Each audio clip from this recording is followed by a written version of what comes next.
SMC-T after Laska can pay $11,271.67 a month for a veteran alone in 2026. But this is not a TBI bonus. It is a narrow benefit built around what happens when serious brain injury residuals make regular help at home essential. Picture Marcus and Alina, a fictional couple. Marcus can shower and hold a conversation, but he loses the sequence of ordinary tasks.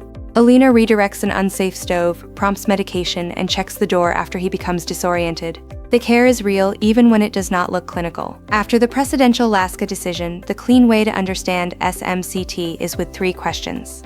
Are the disabling residuals from a service-connected TBI? Do they create a need for regular aid and attendance? And without that help, would residential institutional care be required? Start with cause. The need for help must flow from service-connected TBI residuals. If several conditions contribute, the evidence should separate what the TBI itself causes instead of leaving the decision-maker to guess. There is one more boundary: the veteran cannot already be eligible for SMCR2. These are connected requirements, not separate menu choices. Missing one can defeat SMC-T even when the home care burden is severe. Regular aid and attendance can involve help dressing, staying clean, eating, toileting, adjusting certain appliances, or protection from everyday hazards. The regulation does not require every factor. It does require an actual need for personal assistance from someone else. Regular does not mean constant. A veteran may need help at recurring moments rather than every minute. The useful evidence shows the pattern: what task breaks down, how often someone steps in, and what risk or loss of function appears without that help. This is where TBI can be misunderstood. Laska discussed cognitive and psychological effects, safety supervision, prompting, and non-medical help. It also recognized that meaningful assistance can come from a family member rather than only a licensed health professional. Before we get to Laska's key change, the counterfactual matters. Do not merely say, "My spouse helps me." Explain what would happen without that regular aid and attendance. SMC-T requires that. Without it, the veteran would need hospitalization, nursing home care, or other residential institutional care. That makes the R2 boundary essential. SMC-T is for a veteran who is not eligible for that separate higher-level care route.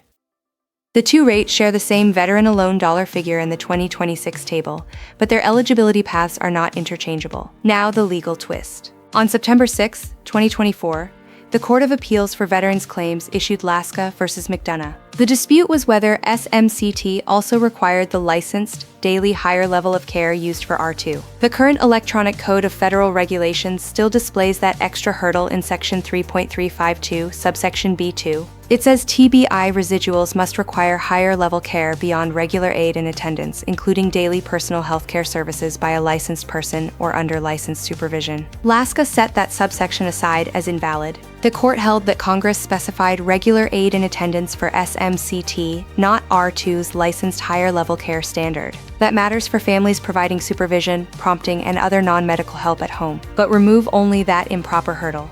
Keep the other gates. The TBI residuals still must be service-connected. Regular aid and attendance still must be needed. R2 still cannot apply, and the evidence still must establish the institutional care consequence without the help. For Marcus, a vague note saying "need supervision" is a weak story.